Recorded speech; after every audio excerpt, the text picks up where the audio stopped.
When I used to think about life-changing habits, I pictured something intense, something challenging, and something that would feel exciting right from the start.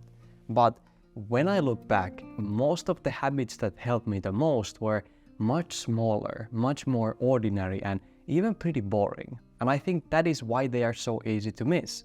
A lot of us keep waiting for big change while missing the little things that affect your mental state, your choices, and the kind of life you end up living. So in this video, I want to share 10 boring habits and how they ended up changing my life much more than I expected. And the first one was stopping myself from starting the day with junk input.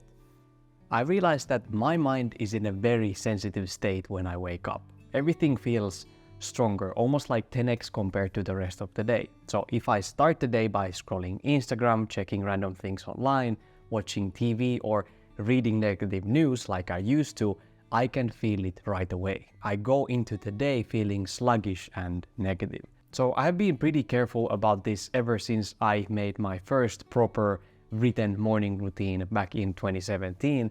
At the time, I was waking up around 6 a.m. every morning, and instead of reaching for my phone, I decided to study Greek language for about half an hour while eating breakfast.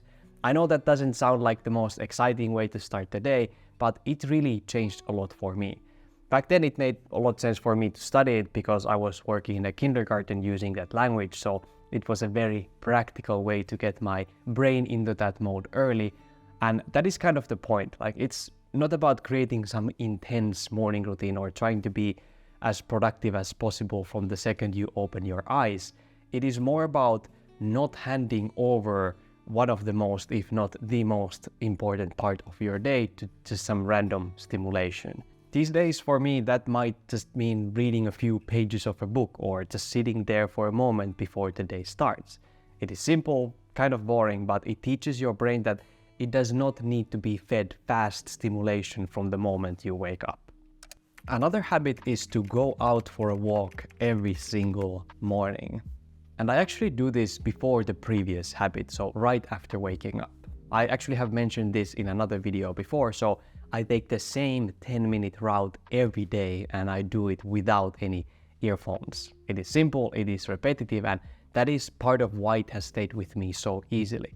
Before I started this habit, the shift from sleep into the day felt much more tense. I would go from being half asleep straight into doing something, thinking about things or taking in information, and there was no real space in between. It felt like I was skipping the part where my body and mind properly wake up into the day. So the main reason I do this is not for some steps or fitness or anything like that. It is mostly just to get the blood flowing after the night, get some fresh air, and start the day with a bit more presence. Recently, I have actually played around with what happens like in my mind during that walk. So everything else is the same, except sometimes I do a bit of breath work, sometimes some mental gratitude journaling, sometimes repeat a simple mantra, and sometimes I just walk and let my thoughts be, and then I see like, how was that? And I have to say, now I cannot even think about starting my day without this walk. So it has become a very important part of my daily life. Habit 3. I started listening without rushing to defend my opinion. In the past, I often saw things from my own point of view and kinda assumed that I was the one who had it right. So if someone said something I disagreed with, my instinct was usually to explain, to correct, or defend my own position somehow. Even when I did not actually say out loud like, you are wrong, that was often still the energy underneath it. I started seeing how unhelpful that was when I read the book How to Win Friends and Influence People by Dale Carnegie. I read it when I was, I think, 19 years old, and for me, it was one of those books that really opened my eyes at the time. It made me see how important human connections are and how differently people respond when they feel heard and respected instead of argued with. There was one Benjamin Franklin story from the book that really stayed with me. I made it a rule to refrain from directly opposing the opinions of others and from strongly asserting my own. I even forbade myself all expressions that implied certainty or absolute convictions such as certainly and that is so, and replace them with phrases like as I understand it, I suppose, I imagine, or it seems so to me. When someone else made a statement that I believed to be wrong, I denied myself the pleasure of immediately showing it to be wrong, and I began my reply by remarking that in some cases or circumstances his opinion might be correct, but in the case at hand, things did not seem quite right, and so on. I soon noticed the advantages of this change in my manner. All conversations went more pleasantly. My modest way of presenting my opinions caused them to be received more readily and stirred up less opposition. I felt less humiliated when I found out to be wrong, and I found it easier to get others to give up their mistakes and agree with me when I happened to be right. And yeah, some people might hear that and think it sounds soft or weak, almost like a lack of confidence. But for me, becoming less certain and more open has helped me make many better changes in life. I realize I actually do not know that much after all, and that is a much better place to live from. It does not mean not having any opinions. It just means holding them a little more lightly so you still leave room to understand, connect, and grow. Habit 4. I review my life once a month. At the end of each month, I sit down and look honestly at the main areas of my life and ask myself a few very simple questions like what went well, what did not go as well, and what do I want to improve in the next month.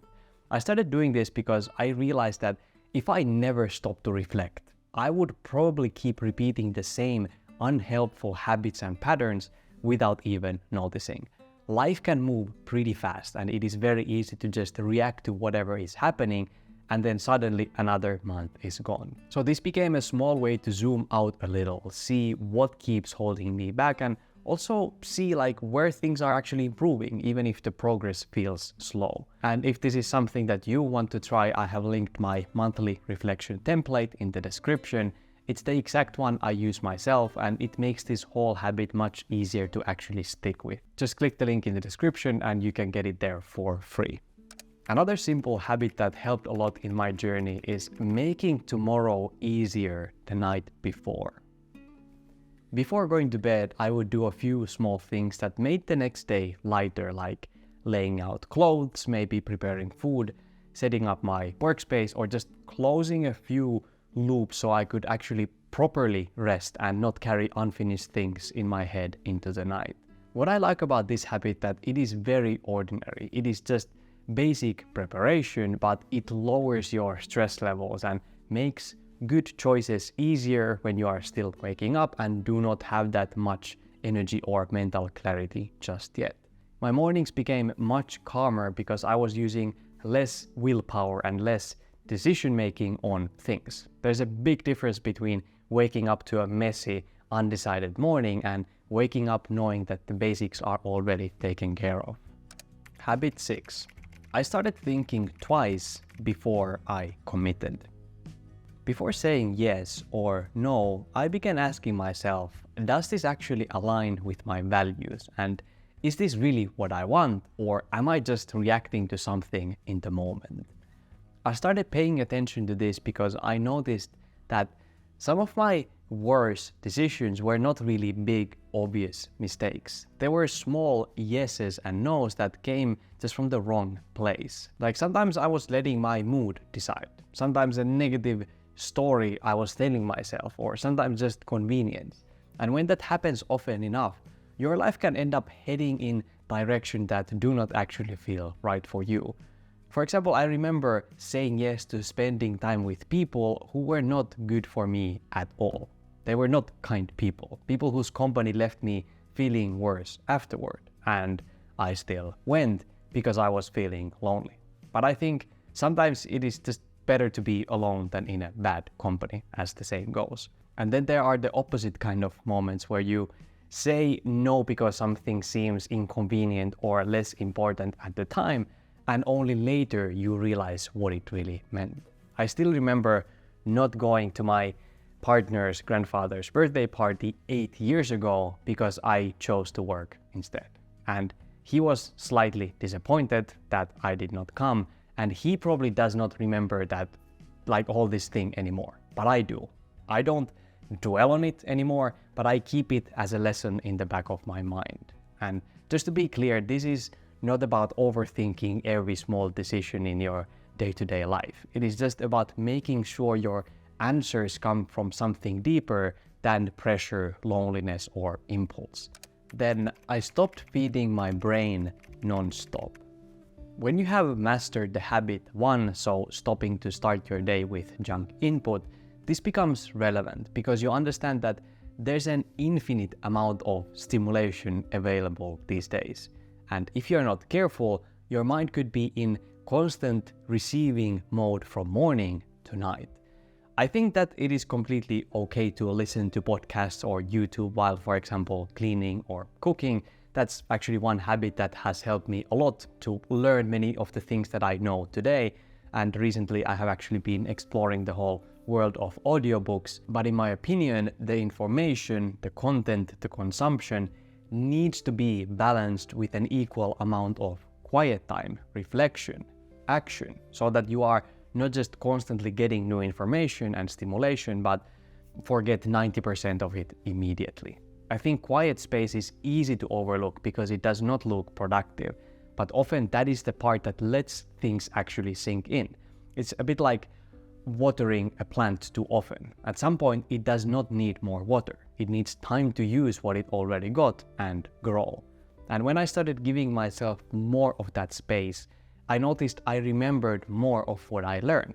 I felt more grounded and less dependent on constant input just to get through normal parts of the day.